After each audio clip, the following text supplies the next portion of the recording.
Katie here, along with Ellen and Peter McGee. Hi! Yo. Today, 100-Year Jukebox looks at Paris and Le Jazz Hot, 1918 to 1938. Mr. Pete, if you will, read today's 3 magic questions. Okay. Number 1. What were les années folles? Number 2. Why was Paris called Harlem on the Seine? Number 3. Who is La Baquère, and why was she inducted in the Pantheon of Paris?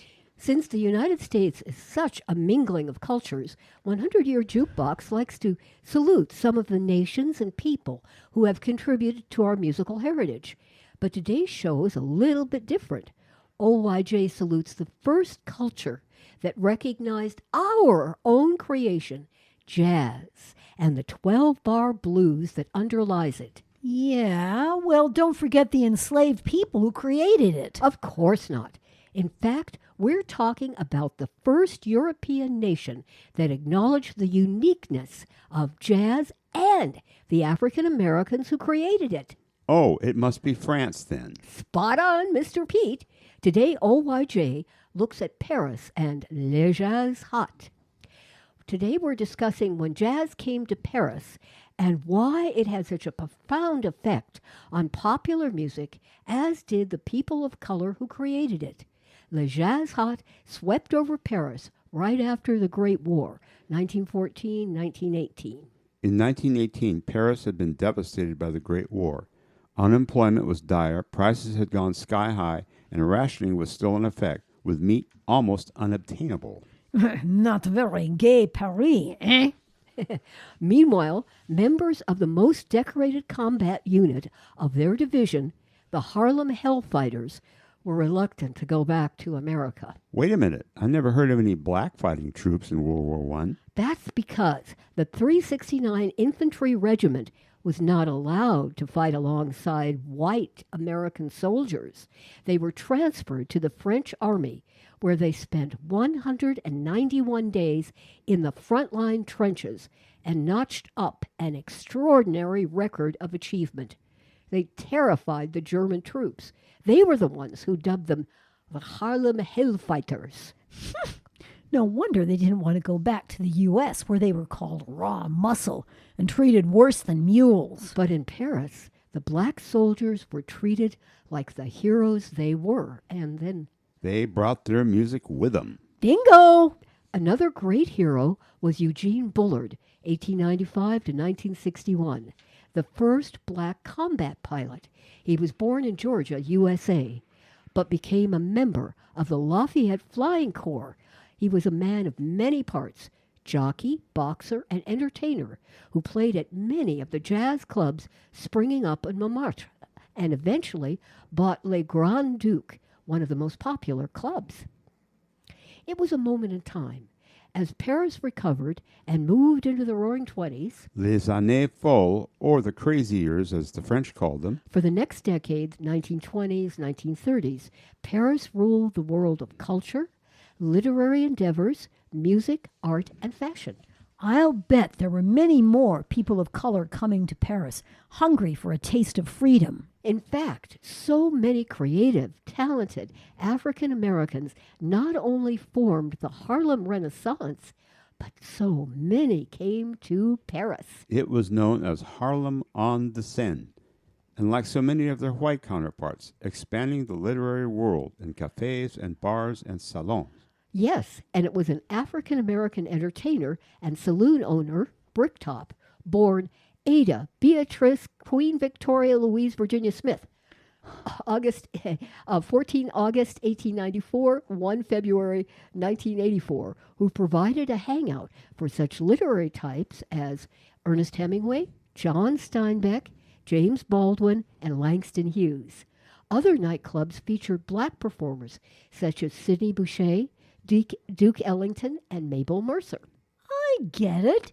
They provided the soundtrack for the Lost Generation. Nothing epitomizes the French fascination with jazz and exotic, erotic content of African American culture as much as their discovery of a teenage chorus girl from St. Louis, Missouri.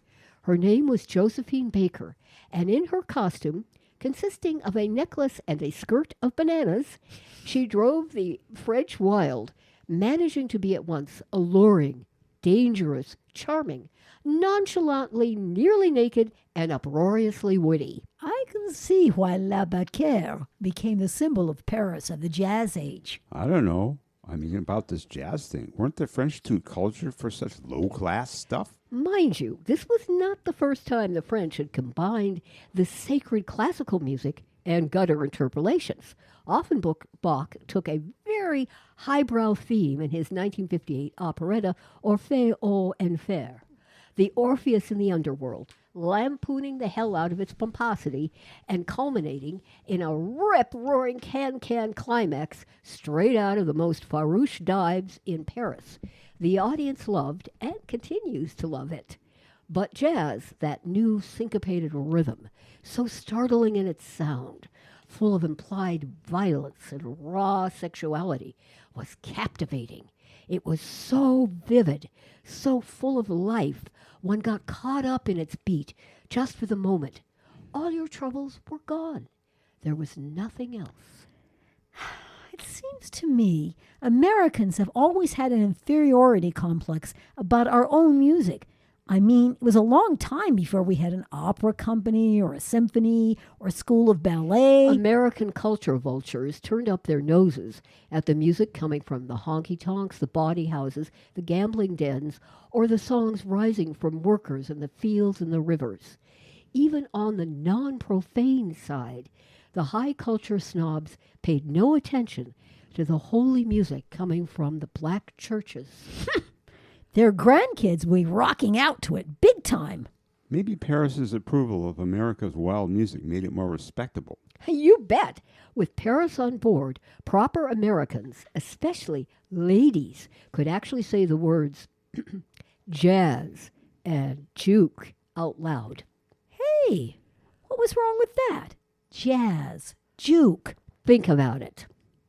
Oh, What happened then? In the 20s and 30s, there was a lot of cross-pollination. George Gershwin wrote An American in Paris, inspired by Debussy in the Six, 1928. Louis Armstrong made his first of many visits in 1932. But time moves on. The earlier African Americans, having served their purpose, by French standards anyway, began drifting away to some other parts of the continent. Some joined the local community of black expatriates from French colonies, and some courageous souls went home to an America they hardly recognized.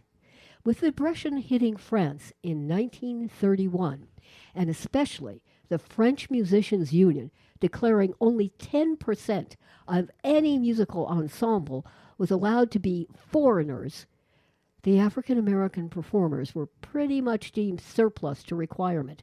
Vichy French clinched it. No American popular music, especially that degenerate jungle music, could be played. Probably not a good idea to play hot jazz with Nazis strolling the boulevards. wait. What happened to Josephine? Cindy Bechet? Bricktop? Josephine joined the resistance and became a great heroine.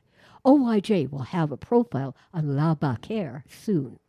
Sidney Bechet, well, I'd rather not discuss his life. Ultimately, he became well-respected and died in France in 1959. Bricktop lived a long, amazing life on both continents. You know, Katie, the French continued to make their own jazz, like Stéphane Grappelli and Django Reinhardt with Le Hot Club of France. Oh, I just realized. What about all those jazz/classical composers like Darius Milhaud and Claude Bolling? And what about the excellent Jean-Luc Ponty and... Stop.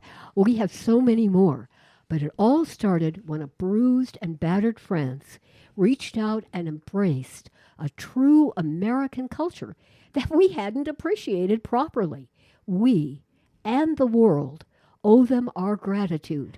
Merci. Vive la France. And bonne écoute.